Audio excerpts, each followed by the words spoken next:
Wise men, called the three Magi of the East, came to Jerusalem asking, "Where is the child who has been born King of the Jews?" The word magus is of Persian origin. Legends and tradition assign the meaning of the kings of the Orient to the Zoroastrians, men versed in a prophecy of Zoroaster, emissary of Ahura Mazda. A book produced at the beginning of the 20th century by A.V. Williams Jackson from Columbia University posed that a majority of the Church Fathers regard Persia as the native country of the wise men, without expressly locating their place of origin. Marco Polo, however, mentions three places in Persia from which these kings were supposed to have come, with special emphasis on the castle of the fire worshippers. Jackson believes the reference Marco makes to Kasan or Kashan establishes the location of these learned people perhaps 20 miles south on the Kashan-Isfahan road. Now a deserted place where a settlement of fire worshippers gathered adjacent to the ruins of a magnificent caravanserai. It is far from certain whether Kashan figured in the biblical account of the discovery of Jesus, but his candidacy reflects the ancient mystique of this city oasis on the desert, the Maranjab, strewn with older towns and mounds dating back several millennia BC.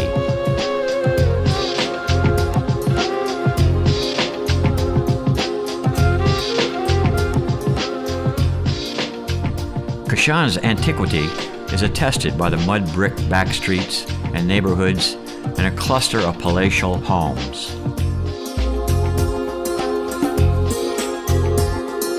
City nightlife obscures the modesty of Kashan's past, however.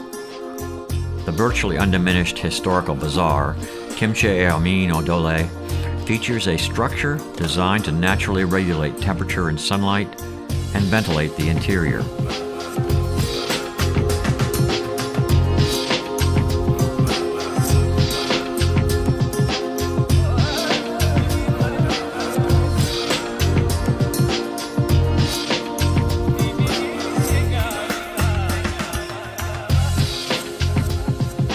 Wandering within the cavern-like market, I discovered what I dubbed the Green Mosque, presiding over a back alley.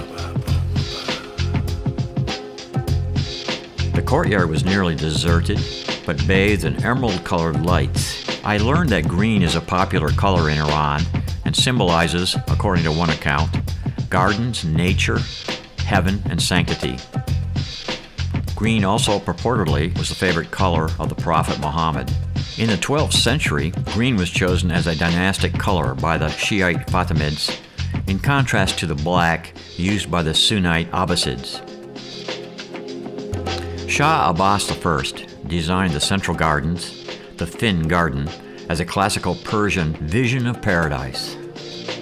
The World Heritage Site, commonly referred to as Bagh-e-Fin Gardens in Bath, is one of Central Asia's grander picnic grounds for royalty and citizens. Nearby springs quench a variety of flora, including a healthy dose of cypress trees. It was in a small enclave adjacent to the garden where Mirza Taghi Khan, known as Amir Kabir, Chancellor of Iran's king, in 1852 was assassinated. The Queen Mother and his executioner, Ali Khan Faresh Bashi, had convinced the king that a Russian plot to protect Amir Kabir was afoot.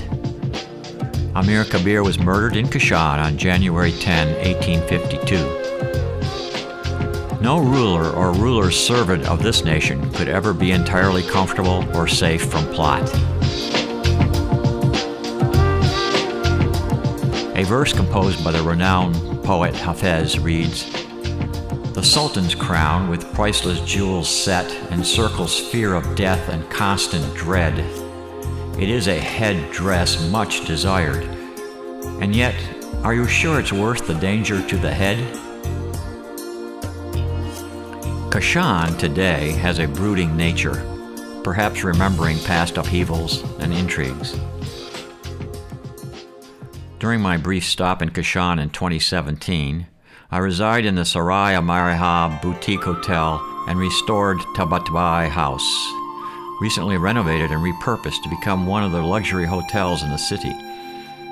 Courtyards, wall paintings, and mirrors with elegant stained glass windows greet you at every turn. More than once I had to pause and backtrack in search of my assigned room within the wall labyrinth. In one random ascent of some steps, I reached a rooftop and experienced there an eerie silence and vague nostalgic sensation as though I had regressed in time. A soft, partially unveiled September moon and a cooler desert breeze that night was ushering in Ashura in Muharram. The Tabatabai property, comprised of 40 rooms, 3 wind towers, 4 yards, is one of several elaborate merchant-owned mansions in Isfahan province, many having been originally financed on the backs of travelers paying tolls along the Silk Road. The property has secret rooms and passageways, including one leading to a darkness above, positioned in the wall of my lavishly tiled bathroom, featuring 2 showers and a deep jacuzzi-capacity traditional tub. As my fellow travelers can attest, the woodwork, paintings, carvings, and decorative art, much of which are still now being delicately retouched and updated, conspire with fragrant gardens, hammams, or Turkish baths, and pools to offer a visitor a moment of timeless relaxation. Before leaving Old Kashan on the road to Yazd, one of the finest examples of much more recent 18th to 19th century Islamic architecture beckons from the city center. The mosque known as Akabazorg points in many places to a different heaven than the one championed by Zoroaster. The building's motif is spare but beautiful, as color of the finished core is juxtaposed against bare brick, as though mimicking an unfinished picture puzzle. Many famous artists of this area contributed to the wall art of this complex that serves as both a mosque and a theological seminary. Kashan is the edge of contemporary history. Traveling southeast and west from here, amidst the Karkas mountain range, a traveler confronts the more ancient and complicated origins of the empire, couched in the annals collected from biblical times. South of the Karkas mountain subgroup, and at the heart of the Persian sun world, an ancient redoubt named Ardistan nurtures a prominent landmark that features fire worshipper origins. Ardistan is located in the proximity of the Dasht-e-Kavir, another desert. Its inhabitants had to face extreme heat for most of the year and lack of water. Water, though, was available at mountain springs, and long tunnels called qanats carry it to the town into domed storage structures, limiting its evaporation. Natural air conditioning towers catch the wind and push air downwards, reducing its temperature. Nearby Shabastans are cool temperature moderated underground halls built at the qanat level. In Ardistan, a large water storage complex resides adjacent to one of the most exquisite older religious centers of Iran, its Jame Friday Mosque. The primeval mosque was built in the 10th century to fit Islamic sensibilities and has served 4 epochs of congregations. The particularly compelling structure displays some of the refinement of the unfinished brickwork patterns that in modern times are being restored with tiles and artwork reminiscent of the original intention of these exquisite buildings. The south sanctuary, with the main mihrab, a prayer niche, is beneath a 2-shelled brick dome dated from 1158 to 1160. Patterns here are inscribed in brick and stucco, not tiles. Its vault features whirling arabesques made of brick and whitewash. The main mihrab is ranked among the best achievements of Seljuk Turk plaster art. It has rows of inscriptions in Kufik, Naskh, and Talik, carved on a background of stucco flowers and arabesques.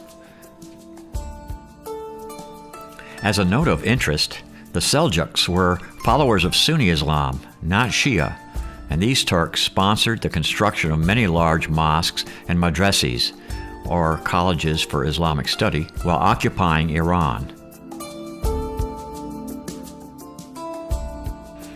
Another magnificent mosque in the nearby town of Nain sits atop a qanat and water pool and dark chambers and passages that once shielded congregants and worshippers, perhaps even pre-Islamic Zoroastrians, from the torrid climate.